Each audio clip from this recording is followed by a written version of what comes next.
passes through the same point. Right. So here is talking about at least 3. Correct? So line 1, line 2. Look at you. L and M are 2 lines and they are meeting at a point. They are meeting at a point. These kind of lines can be called as intersecting lines. It's very easy. But here we are talking about at least 3. At least 3. So 1 and 2. So I am taking one more line and I name it as a P, small p. Correct? Next one more line, Q, and one more R. Look at here, all lines are passing through the same point. So these kind of lines can be called as concurrent lines. Concurrent lines means all points, all lines are passing through the same point. That means simply we can say these all lines have a common point.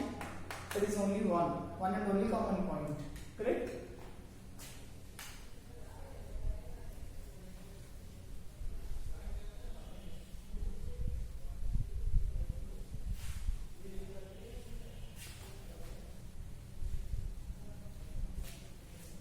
Yeah, types of lines. So just take two lines, 1 and 2. Now we make an activity.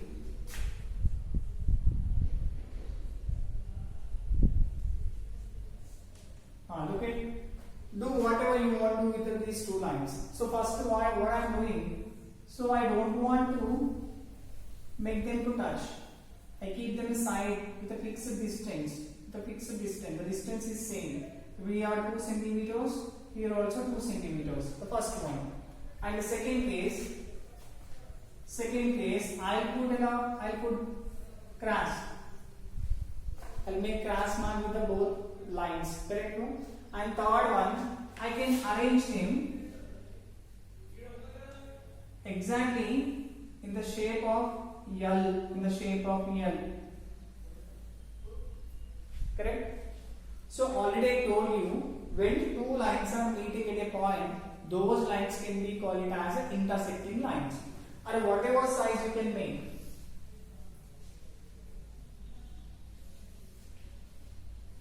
Okay, the size is different. Am I right? Whatever size it will be, but they are meeting at a point. Am I right? So these kind of lines can be called as intersecting lines.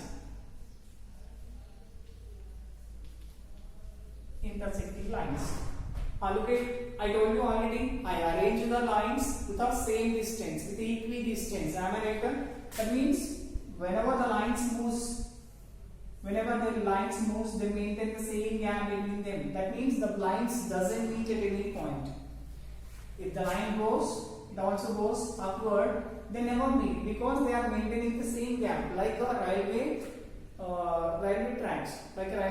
Look at, the pair of tracks doesn't meet. Correct? No? The junction time, the pair of triangles meet, the track may bend, but it maintains the same gap. Otherwise, the line can be pulled on. Am I right? So these kind of lines can be called as parallel lines. And look at, here the pair of angles are making a L shape. So we know it is a basic angle, basic idea.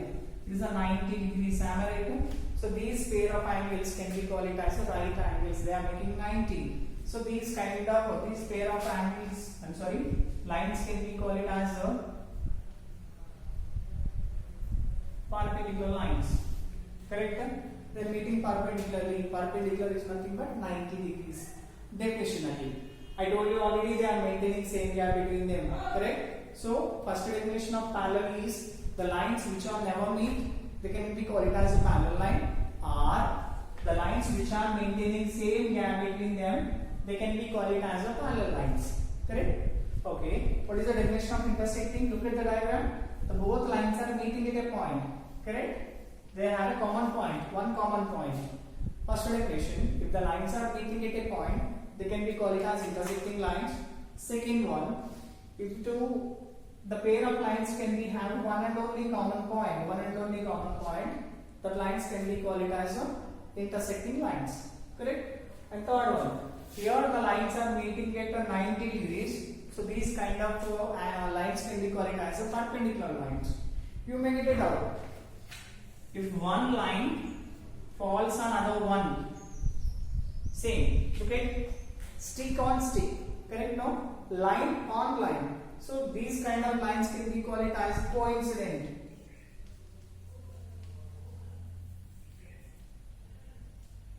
Coincident lines. So they coincide each other. That means simple. They falls one on each other. Correct? No? Right? Example. When you submitting your notebooks for correction, you will collect the notebooks, but we'll put on one notebook on each other. Am I right? One on each other. Am I right? So that is one of the example. Just example. You want to keep in mind. Okay. So these are the types of lines.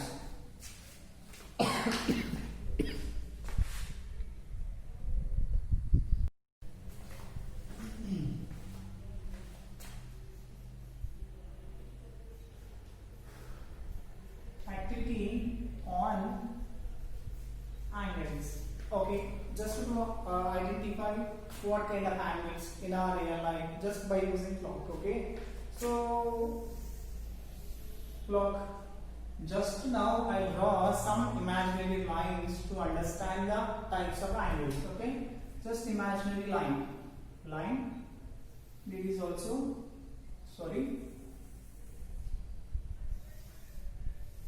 yeah.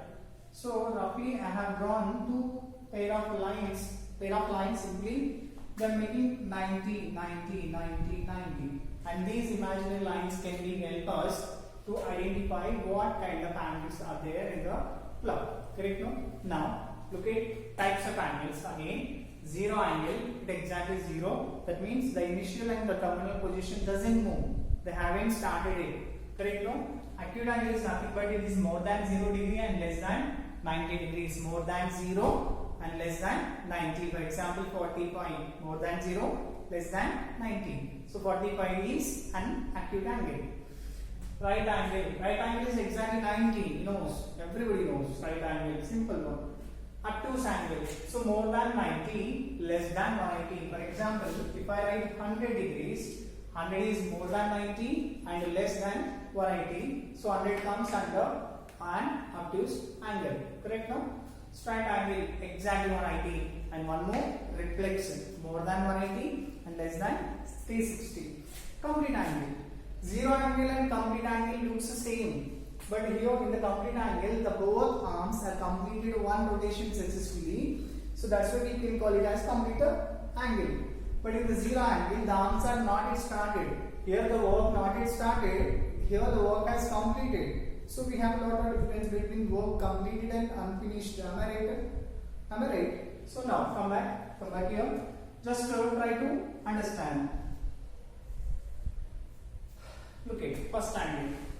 I don't know what is the measurement of the angle, but if you look at here, so first arm, this initial arm coincides with our imaginary line, and look at the top one, it is less. Correct? No? So up to here, if the angle comes, that represents 90. Correct? 90. But look at this angle up to here only. That means by diagram we can understand here whatever angle is representing here, the angle is less than 90. Look at less than 90, that comes under acute angle. So here simply we can identify by the diagram the given angle is acute angle. Correct? No? And now one more.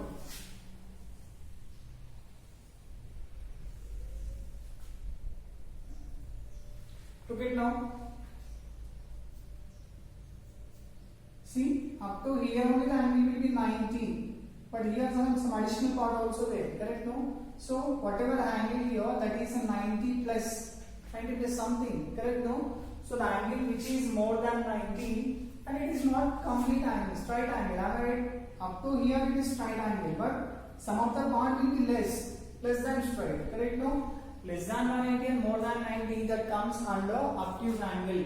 Correct? Now, look at here. This is straight angle 180. Correct? If the arms are completed, complete rotation, one rotation has completed, then here arm and one more arm, here 12 o'clock. Exactly 12 o'clock. So the rotation has completed here. So now there is 360. Complete rotation has completed. The rotation has completed 360. If I say 12 o'clock, but the clock has not yet moved, there is no batteries in the watch. There is no batteries in the watch. Correct? No? So here the angles can be represented. That is 0 degrees. 0 degrees simply. So this is a little difference between 0 angle and complete angle. Correct? Right.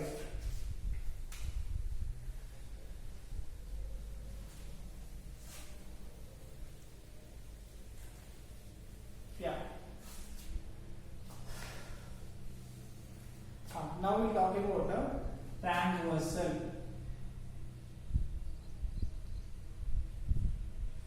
Transversal. What is transversal? I'll write definition here. If two are more lines, if two are more lines,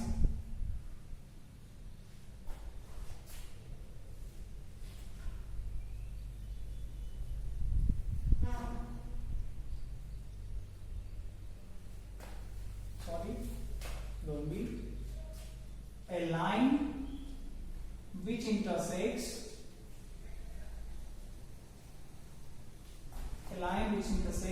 two or more lines at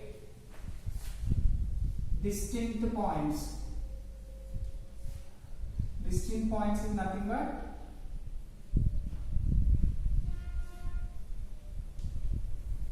different points.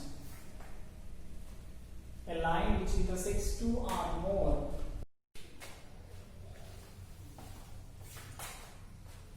So transversal. Transversal. Already definition denotes a line which intersects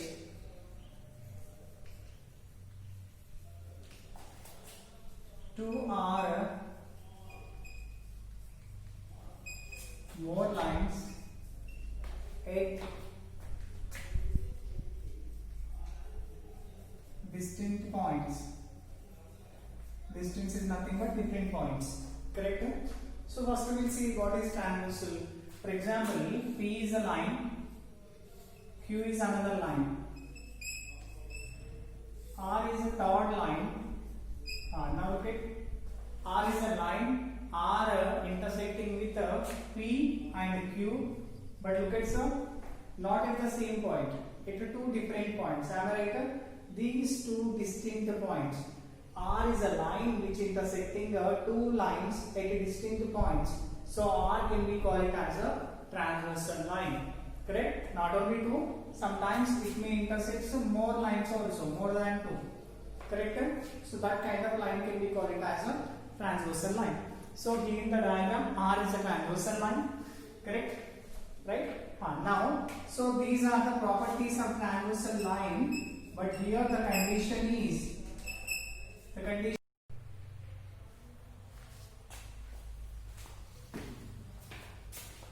to know the properties I told you the condition is the P and Q line must be parallel. The P and Q must be parallel. The first property is a very basic property, because this basic property will work out with the intersecting lines also. So what is the first property? The vertical opposite angles are equal. That means 1 and 3 vertical opposite angles, 2 and 4, 5 and 7, 6 and 8. They are vertical opposite angles. So that means when two lines are intersecting each other, they will make a pair of vertical opposite angles. When two lines are intersecting, look at. So simply we can write this angle is equal to this one. Correct? Now the gap will be the same, and angle 1 is equal to angle 1. Correct? So that's why I have written here, it is a basic property. So even this property will satisfy even the lines are not parallel. Okay, got it? Next. corresponding angles are equal. What is the corresponding? If you consider line P, if you comes from right to left, angle 1 is the first angle. If you take the same for Q, if you come from right to left, angle 5 is the first angle for Q. So what is the relation between 1 and P, 1 and line P? The same thing will be happen for angle 5 and line Q. So these are corresponding angles 1 and 5. Not only 1 and 5, okay?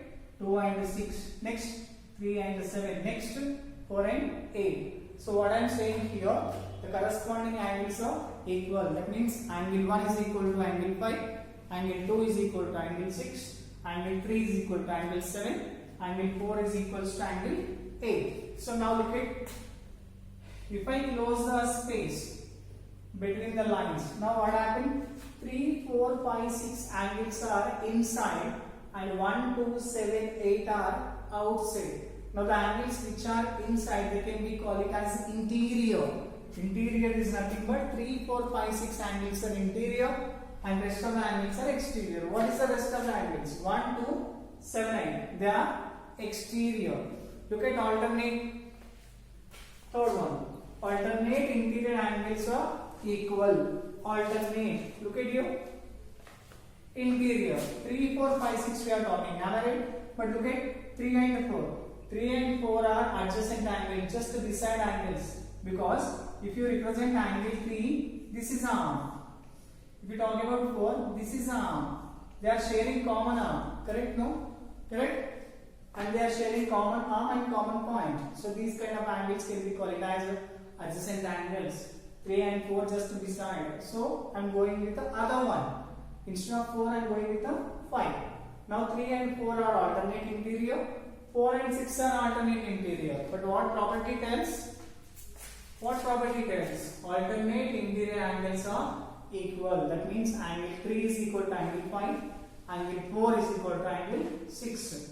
Now look at fourth one. Alternate exterior angles are equal. That means 1 is equal to 7 and 2 is equal to 8. Correct?